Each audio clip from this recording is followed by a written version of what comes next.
tight ends and offensive linemen like a tight end to do it. Oh, what a grab. Talk about going up and getting it. Pickens climbs the ladder in the back of the end zone. A spectacular catch to get the NFC back within 8. And help them to a 66-52 win last night on ESPN. Good morning, Metroplex. It's Shan and RJ along with Cowboys insider Bobby Belt from Radio Row in San Francisco. How much of this did you take in the hotel room? I took it in on Twitter and the highlights that I saw. That's how I saw it. And then hearing it there, it sounds like they were calling it like the Masters or something. And to Pickens, it's within 8 now. It's just very, very casual, very golf clappy. I think the highlight was probably Jamar Chase pick 6. That was great secondary cornerback play. Yeah. Right? From a great corner, an all-time great corner. Right. You know, I was surprised, like, why is he playing defense? I loved Joe Burrow just in the open field being able to shake Kavontae Turpin. That was strong. That was really solid. And Kavontae wearing glasses last night. No wonder he has judgment issues while playing because he's not wearing the glasses. Wild thing, Vaughn. Yeah. Yeah, he needs to wear rec specs or something like Anthony Davis while returning the kick. That's exactly what it is. He just can't. He can't see anything. Right. That's the problem. And this actually came up yesterday. I don't remember who I was talking to about it, but this came up yesterday. We were talking about Turpin and just some of his bad decision making, and it was Joe Hoyt. And Joe Hoyt was like, it's bad. He's like, but it also just seems like just indecisive. Like the dude, every time the ball goes to him, it looks like he's just like not sure what he wants to do until the ball has touched his hands. He's like, okay, I guess I'll do this. Yeah, I'm trying to think, being in the punt return, like just the physical act of catching the punt with all those people barreling down on you, it's got to be one of the more difficult things on the football field. Just like from just a simple task to complete. Right? Especially when you're that small. Task. And it's that small. I mean, it does. There's probably a little bit of panic of like, all these guys are like charging down right here, and I'm about to catch this ball. But I don't know. I mean, this was a particularly bad year. I still would be in favor of just moving on from Kavontae Turpin, but that's just me. All Pro and Pro Bowl. Shedeur Sanders and Joe Flacco, Pro Bowlers too. And you're just moving on. Is this game worth having on just for background noise to watch a cool flag football catch? Pickens in the back of the end zone. I mean, look, you have two choices. You have this or Dog Show. Because you had the Doberman win Best in Show. Oh. Right? And I don't think when I think Best in Show at the kennel, whatever the hell it's called, the dog show, I don't think of a Doberman. Wonderful, majestic animal. But I don't think Doberman, right? So, yeah, I guess so. I mean, you could have watched some regular season NHL, NBA, college hoops, big college hoops night last night. But, this is football. Football wins over everything, even though it's not really football. Like the way you throw Law and Order on while you're folding laundry or something like that on a weekend. It's like, yeah, sure, I just kind of can keep up with what happened there. Good. There's something. It's nice to have on. That's why, to me, the social media, like just everybody's throwing up the same play. I was just kind of scrolling through and seeing everything that would happen. But no, it was, it's fine. I think they need to probably just get rid of it. I don't know what they need to do with it. They obviously haven't found a good fix for it, but it's just they've not been able to get guys to be interested in it. They got rid of it. That's what getting rid of it looks like. Yeah. That's what getting rid of it is. What's going on with the staff? So the Cowboys are starting to make more and more hires. So they firmed up the Marcus Dixon hire as their defensive line coach, which there had been a little bit of, I think, chatter that they maybe were considering another direction, but ultimately they do settle on Marcus Dixon, who, if you look through, I was taking a look at stuff yesterday, he has a pretty strong track record of, there's maybe not there's not a Trey Hendrickson on his ledger in the 4 years that he's been a defensive line coach. But when I looked through and saw everybody that he's worked with, it was like, oh no, everybody there though, whether it's DJ Jones or Draymond Jones or Deshaun Williams or whoever else, like everybody he's worked with in Denver, Minnesota, generally they have either their best year in several years, or in a lot of cases, it was their best year when they were with him, and they never reached it again after they separated from him. So it's hard. You can't just naturally assign something to somebody like that, but it's enough of an indicator that at least it looks like, okay, guys don't regress. That's what we asked for this year with Eberflus, was just show me one guy who is better. His guys consistently play better while he's with them. And then a little bit of a signal, they are hiring an outside linebackers coach. Hey, why not? Not a linebackers coach. This is an outside linebackers coach. So they are going to – there will be 3-4 aspects to this. Let's go. But that means separating out the linebackers a little bit. They've got a corners coach. It looks like they're going to have a safeties coach. So they're really drilling down on coaches for individual positions. But the outside linebackers coach is Chidera Uzo-Deribe, who has been on staff with Georgia for the last 3-4 years. And so – pretty good in terms of, if you want to just talk about pedigree, you hire a defensive line coach who his last 2 coaches that he worked for have been Vic Fangio and Brian Flores, and then you hire an outside linebackers coach who for the last 4 years has worked for Kirby Smart. And very young staff. I think every single coach they've hired so far has been at least 5 years younger than Eberflus was. Every assistant is younger. These are just... It's a young staff that hopefully can kind of grow together. Now, why is the outside linebacker a clue? Because just in terms of like that, this is going to be some 3-4 concepts that they're going to use. Now, they're still going to use a lot of. Fangio is not like a classic 3-4. He will use stuff called penny fronts, which will be the 5-man defensive line, a single linebacker, and then 5 back in nickel. And he'll change some things up. And a lot of times it can be, there's 3 down linemen, but there's still 2 others on the line of scrimmage, and they're just not hand in the dirt.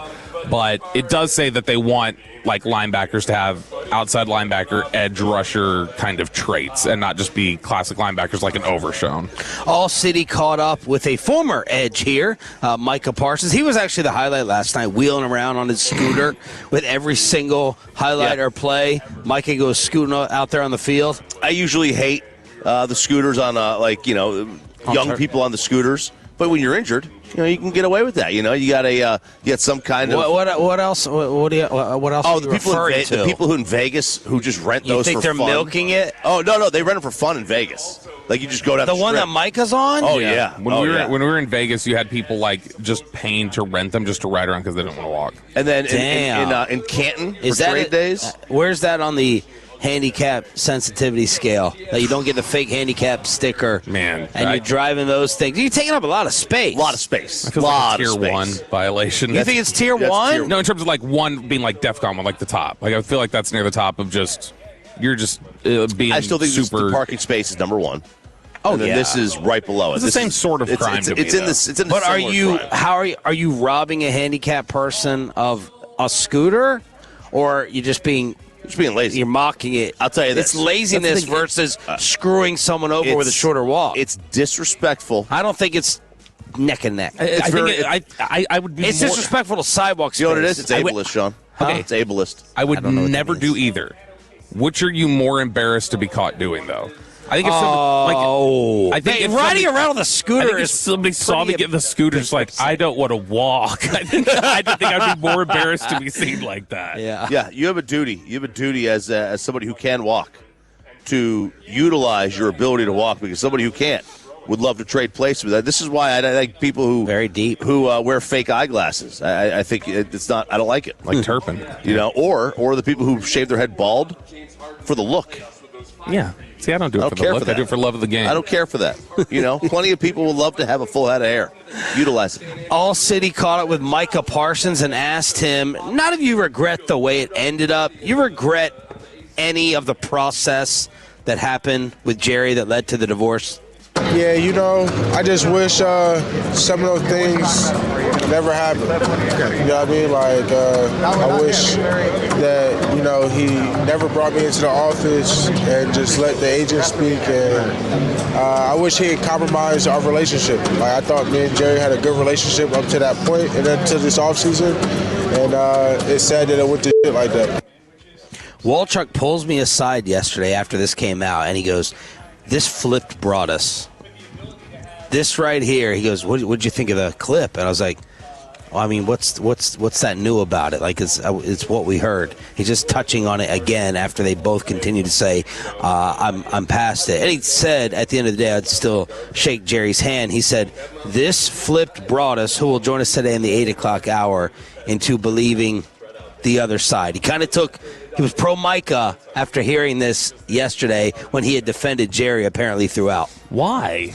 What made it was just very convincing that he got roped into the office. That literally sounded like most every clip Micah's given us about like how things have gone.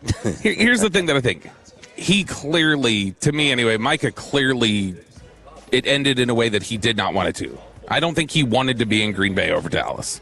And he can put up the social media post of him running around and celebrating. If I'm free, I get to do it. But he wanted to be in Dallas. And you could say the fact that it's still the awkward, that's my kicker clip that we talked about yesterday with Aubrey. And he's running around. And did you see the dance with Pickens? They had like a choreographed dance with George after he scored last night. Like, save that for Romeo Dobbs. The return after a year layoff of the Micah Parsons The Edge podcast, which will be right at that studio, I guess. Whoa. And that's Friday with who? The return of that Friday looks like it's just the Cowboys roster. I mean, it's not exactly, but I mean, it's Pickens and Lamb are both going to be doing it. He's been hanging out with them a ton this weekend.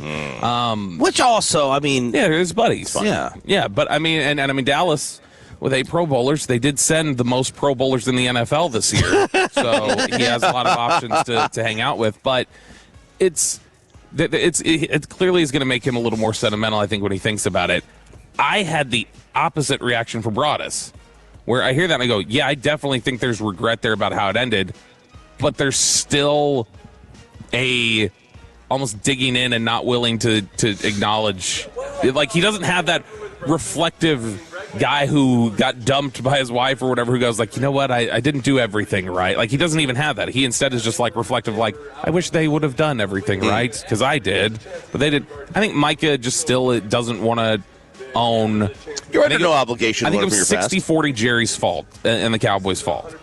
But Micah still had a 40 there, I think, where he let things continue to go further. We had an explosion in basketball yesterday, not just Cooper Flag, but NBA deals all over the place. We'll get to that at 6:40. But, Choppy, you thought that an absolute murder took place at an NFL podium in Cleveland? Yes. This is Todd Monkin, who, I am amazed at the press conferences that have gone on in the NFL this offseason. The Cowboys look great right now. Jerry just winning by staying quiet. Winning by not saying a word. And he did say something. I mean, they had an hour-long press conference. We've forgotten about that. This is Todd Monkin essentially just making sure that Jim Schwartz will never coach on this Cleveland Browns staff again. My anticipation is we're not going to change the system. Very difficult to go against.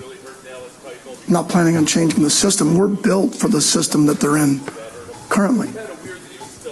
And I'm not going to get into staffing because that's not at this time to get into that. But they can be rest assured that we're going to keep the same system. We're still going to let them attack.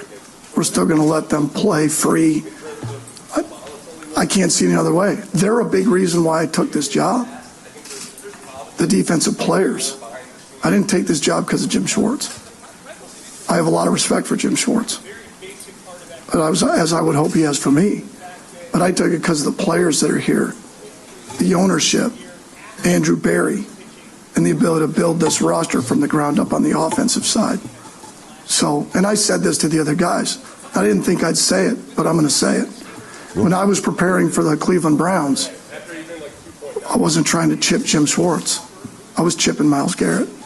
And when I was sliding a protection to the outside backers or Grant Delpit that were blitzing off the edge, I was sliding the protection of the players. And when I was worried about throwing to the right against Denzel Ward or Tyson Campbell to the left, that's who I was worried about throwing at. Just dismissive. I think that's a great quote. I think it's really positive. They know Jim Schwartz is not staying. What is the benefit of sitting there and pleading with him instead of going like, we're going to keep the same system, but this is a system that is what it is because of these players, and like being able to run down the list and like publicly endorse the players. I think this is actually a really strong positive for him. By name. He named them. He named names. I think he went on a little bit too long, but and a lot of the internet agreed with you, Choppy. Is like, oh my God, holy crap, he destroyed him. Bad look. I didn't think it was that bad. I like the tie. He had a good tie on. Very solid orange tie. Like